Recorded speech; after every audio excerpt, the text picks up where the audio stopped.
नमस्कार। आज मैं आनंदमठ उपन्यास का 19वां भाग लेकर आई हूँ। पिछले भाग में हम लोग यहाँ तक सुन चुके थे कि साहब के पास से भागकर शांति जंगल में गायब हो गई। थोड़ी ही देर बाद साहब ने एक मधुर स्त्री कंठ से गाना सुना। अब आगे की कहानी प्रस्तुत है। इयं मंजल तरंग रोभिके हरे मुरारे। इसके साथ ही सारंगी पर वही मधुर झनकार उठी। इयं मंजल तरंग रोभिके हरे मुरारे। इसके साथ ही पुरुष कंठ के साथ फिर गाना हुआ। इयं मंजल तरंग रोभिको हरे मुरारे। तीनों स्वरों की मिलित झनकार ने जंगल की समूची लताओं को कपा दिया। शांति गीत गाती हुई पूरे चरण गाने लगी। इयं मंजल तरंग रोभिके हरे मुरारे। इयं मंजल तरंग रोभिके हरे मुरारे। जलते तूफान होय छे आमारनु तंतरी मसिलो सुखे माझीते हाल धरे छे हरे मुरारे। मेघे बाली रे बांध पूराई मनेर साध जोरदार गांगे जल छूटे के राखिबे हरे मुरारे। सारंगी भी बज रही थी। जोरदार गांगे जल छूटे छे चढ़ावी के हरे मुरारे। बहुत ही घना जंगल, भीतर क्या है बाहर से यह दिखाई नहीं देता। शांति उसी के अंदर प्रवेश कर गई थी। वहीं उन्हीं शाखा पल्लवों में छिपी हुई एक छोटी कुटी है। डालियों के ही बंधन और पत्तों का छाजन है। काठ की जमीन पर उस पर मिटी हुई पट्टी है। लता द्वार खोलकर उसी के अंदर शांति प्रवेश कर गई। वहां जीवानंद बैठे सारंगी बजा रहे थे। जीवानंद ने शांति को देखकर पूछा, इतने दिनों के बाद गंगा में ज्वार का जल बढ़ा है क्या? शांति ने हंसते हुए उत्तर दिया, ज्वार का बढ़ा हुआ गंगा जल ही क्या तालों को डुबाता है? जीवानंद ने दुखी होकर कहा, देखो शांति, एक दिन तो व्रत भंग होने के कारण प्राण उत्सर्ग करूँगा ही। जो पाप हुआ है उसका प्रायश्चित करना ही पड़ेगा। अब तक प्रायश्चित कर चुका होता, किंतु केवल तुम्हारे अनुरोध के कारण कर न सका। लेकिन अब किसी दिन यह भी संभव हो जाएगा, विलंब नहीं है। उसी युद्ध में मुझे प्रायश्चित करना पड़ेगा। इस प्राण का परित्याग करना ही मेरा धर्म है। मेरे मरने के दिन शांति ने बात काट कर कहा, मैं तुम्हारी धर्मपत्नी हूँ, सहधर्मिणी हूँ, धर्म में सहायक हूँ। तुमने अतिशय गुरु धर्म ग्रहण किया है, उसी धर्म की सहायता के लिए मैं आई हूँ। हम दोनों ही एक साथ रहकर उसमें सहायक होंगे, इसलिए घर त्याग कर आई हूँ। मैं तुम्हारे धर्म में वृद्धि ही करूँगी। विवाह यह काल के लिए भी होता है और पर काल के लिए भी होता है। यह काल के लिए जो विवाह होता है, मन में समझ लो कि हमने वो किया ही नहीं। हम लोगों का विवाह केवल परकाल के लिए हुआ है। परकाल में इसका दूसरा फल होगा। लेकिन प्रायश्चित की बात क्यों? तुमने कौन सा पाप किया है? तुम्हारी प्रतिज्ञा है कि स्त्री के साथ एकासन पर न बैठेंगे। कौन कहता है कि तुम किसी भी दिन एकासन पर बैठे हो? फिर प्रायश्चित क्यों? हाय प्रभु, तुम मेरे गुरु हो, क्या मैं तुम्हें धर्म सिखाऊं? तुम वीर हो, लेकिन क्या मैं तुम्हें वीर धर्म सिखाऊं? जीवानंद ने आह्लाद से गदगद होकर कहा, प्रिय, सिखाओ तो सही। शांति प्रसन्न चित्त से कहने लगी, और भी देखो गोस्वामी जी, यह काल में ही क्या हमारा विवाह निष्फल है?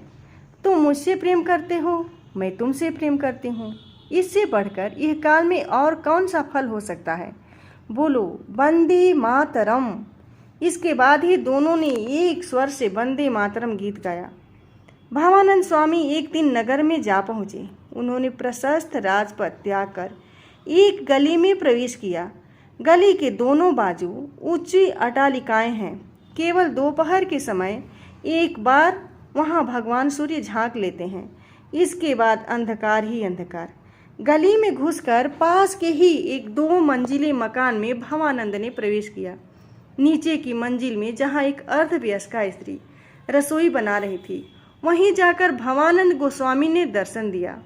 वह स्त्री अर्धवयस्क, मोटी झोटी, काली कलूटी, मैली धोती पहने, माथे के बाल ठीक खोपड़ी पर बांधे हुए, दाल की बटलोही में कलछी डालकर ठन ठन बजाती हुई, बाएं हाथ पर मुंह पर लटकने वाले बालों को हटाती, कुछ मुंह से बड़बड़ाती हुई रसोई करती हुई सुशोभित हो रही थी। ऐसे ही समय भावानंद महाप्रभु ने घर में प्रवेश कर कहा, भाभी राम राम। भाभी भवानंद को देखकर अवाक होकर अपने हटे हुए कपड़े ठीक करने लगी। इच्छा हुई कि सिर का मोहन जूड़ा खोल डाले, लेकिन खोल न सकी, हाथ में कलछील थी। हाय हाय, उस जूड़े के जंजाल में उसने एक बकुल पुष्प खोस रखा था। वस्त्रांचल से उसे ढकने की कोशिश की, लेकिन यह क्या, आज तो एक 5 हाथ का टुकड़ा पहन रखा था, अतः अंग ढंग से न ढक सकी। वह 5 हाथ का कपड़ा ऊपर उठाती थी तो छाती खुलती थी, छाती ढांकती थी तो पीठ खुलती थी। लाचार बेचारी परेशान हो गई। किसी तरह उसने एक कोना खींचकर कान के पास तक लाकर आधा चेहरा ढांकने का भाव कर प्रतिज्ञा की कि दूसरी एक धोती जरूर खरीदूंगी और तब इसे कभी न पहनूंगी। इस तरह व्यस्त होने के बाद बोली, कौन? गोसाई ठाकुर, आओ आओ। लेकिन भाई, यह हमें राम राम के साथ प्रणाम क्यों? भवानंद, तुम मेरी भाभी जो हो। गौरी, अच्छा, आदर से कहते हो तो कह लो, प्रणाम किया ही है तो खुश रहो। फिर तुम्हें प्रणाम करना ही चाहिए। मैं उम्र में बड़ी जो हूँ, लेकिन आखिर हो तो गोसाई ठाकुर देवता ही। भवानंद, स्वामी से गौरी की उम्र काफ़ी बड़ी है, करीब 25 वर्ष बड़ी है। लेकिन चतुर भवानंद ने उत्तर दिया, भाभी, अरे तुम्हें रसीली देखकर भाभी कहता हूँ, नहीं तो हिसाब जब किया गया था तो तुम मुझसे 6 वर्ष छोटी निकली थी बस। क्या याद नहीं है? हम लोगों में यह सब तो वैष्णव के हैं ना, हम लोगों में सब तरह के वैष्णव हैं ना। इच्छा है कि एक मठधारी ब्रह्मचारी के साथ तुम्हारी सगाई करा दूं, यही कहने आया हूँ। गौरी, यह कैसी बात? अरे राम राम, ऐसी बात भला कही जाती? भवानंद, तो सगाई ना होगी? गौरी, तो भाई जैसा समझो वैसा करो। तुम लोग पंडित आदमी ठहरे, हम लोग तो और हैं, क्या समझें? तो कब होगी सगाई? भवानंद ने बड़ी मुश्किल से हंसी रोक कर कहा, बस एक बार उस ब्रह्मचारी से मुलाकात होते ही पक्की हो जाएगी सगाई। गौरी जल गई। मन में संदेह हुआ कि शायद सगाई की बात मजाक है। बोली, है, जैसी हूँ वैसी ठीक हूँ। भवानंद, तुम जरा जाकर एक बार देख आओ, कह देना कि मैं आया हूँ, एक बार मिलना चाहता हूँ। इस पर गौरी भात दाल छोड़कर छम छम करती हुई सीढ़ियाँ तोड़ती ऊपर चढ़ने लगी। एक कमरे में जमीन पर चटाई बिछाकर एक अपूर्व सुंदरी बैठी हुई है, लेकिन सौंदर्य पर एक घोर छाया है। मध्याह्न के समय कलकल वाहिनी, प्रसन्न सलीला, विपुल जल स्रोतावती, नदी के ऊपर मेघ आने जैसी यह कैसी छाया है। नदी हृदय पर तरंगे उछल रही है। तटवर्ती कुसुम वृक्ष वायु के झोंके में मस्त झूम रहे हैं, पुष्प भार से दबे जा रहे हैं। उनसे अट्टालिका श्रेणी सुशोभित है। तरड़ी श्रेणी के ताड़न से जल आंदोलित हो रहा है। यह भी वैसी ही पहले की तरफ चारू, चिकने, चंचल, गुथे केस, पहले के वैसे ही तेज पुंज, ललाट और उस पर पतली तूलिका से खिंची हुई भौहें, वही पहले जैसे चंचल मृगनयन, लेकिन वैसे ही कटाक्षमय नहीं है, वैसी लोलता नहीं, कुछ नम्र। अधरों पर वह दाड़िम लालिमा, वैसे ही सुधा रसपूर्ण, वैसी ही वनलता दुष्प्राप्य कोमला युक्त बाहु। लेकिन आज वह दीप्ति नहीं, वह उज्ज्वलता नहीं, वह प्रखरता नहीं, वह चंचलता नहीं, वह रस नहीं, शायद वह यौवन भी नहीं, केवल सौंदर्य और माधुर्य मात्र। नई बात आ गई है, गांधीर्य। इससे पहले देखने से जान पड़ता था कि मनुष्य लोक की अतुलनीय सुंदरी है। अब देखने से जान पड़ता है कि कोई स्वर्ग की शापग्रस्त देवी है। उसके चारों तरफ 2-4 पुस्तकें पड़ी हुई हैं। दीवार पर खूंटी के सहारे तुलसी की माला लटक रही है। दीवारों पर जगन्नाथ, बलराम, सुभद्रा, काली यदमन, गोवर्धन, धारण आदि के चित्र टंगे हुए हैं। वे चित्र उसके स्वयं बनाए हुए हैं। उनके नीचे लिखा हुआ है, चित्र या विचित्र। ऐसे ही कमरे में भवानंद ने प्रवेश किया। भवानंद ने पूछा, क्यों कल्याणी, शारीरिक कुशल तो है? कल्याणी, यह प्रश्न करना आप न छोड़ेंगे? मेरे शारीरिक कुशल से आपका क्या मतलब? भवानंद, जो वृक्ष लगाता है उसे नित्य जल देता है। वृक्षों के बढ़ने से ही उसे सुख होता है। तुम्हारे मृत शरीर में मैंने जीवन दिया है, वह बढ़ रहा है या नहीं, मैं क्यों न पूछूं? कल्याणी, विष वृक्ष क्या कोई दाम होता है? भवानंद, जीवन क्या विष है? कल्याणी, न होता तो अमृत ढाल कर मैं उसे ध्वंस करने को क्यों तैयार होती? भवानंद, बहुत दिनों से सोच रहा था, पूछूंगा, लेकिन पूछ नहीं सका। किसने तुम्हारे जीवन को विस्मय बना दिया था? कल्याणी ने स्थिर भाव से उत्तर दिया, मेरे जीवन को किसी ने विस्मय नहीं बनाया। जीवन स्वयं विस्मय है। मेरा जीवन विस्मय है, आपका जीवन विस्मय है, सभी का जीवन विस्मय है। भवानंद, सच है कल्याणी, मेरा जीवन तो अवश्य विस्मय है। उसी दिन से तुम्हारा व्याकरण समाप्त हो गया है। कल्याणी, नहीं। भवानंद, फिर क्या बात है? कल्याणी, अच्छा नहीं मालूम होता। भवानंद, विद्यार्जन में तुम्हारी कुछ प्रवृत्ति देखी थी, अब ऐसी अश्रद्धा क्यों? कल्याणी, आप जैसे पंडित जब महापापिष्ट हैं तो पढ़ना लिखना ही अच्छा है, पढ़ना लिखना छोड़ देना ही अच्छा है। मेरे पतिदेव की क्या खबर है प्रभु?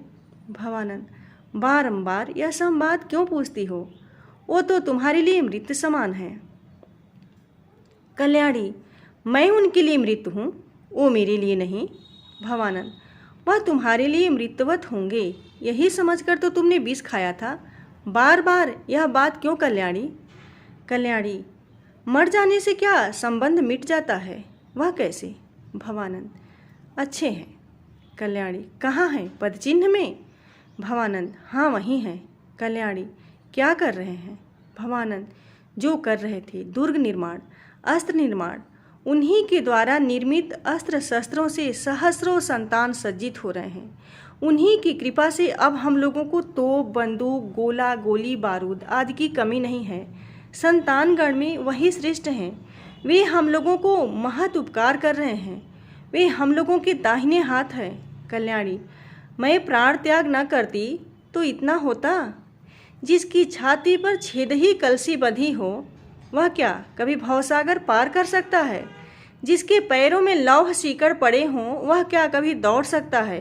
क्यों सन्यासी, तुमने अपना छार जीवन क्यों बचा रखा था?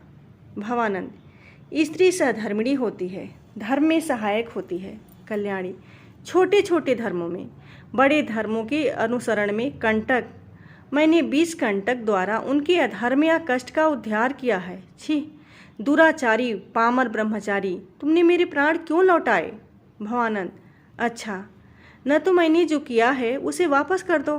मैंने जो प्राण दान दिया है, क्या तुम वापस कर सकती हो? कल्याणी, क्या आपको पता है मेरी सुकुमारी कैसी है?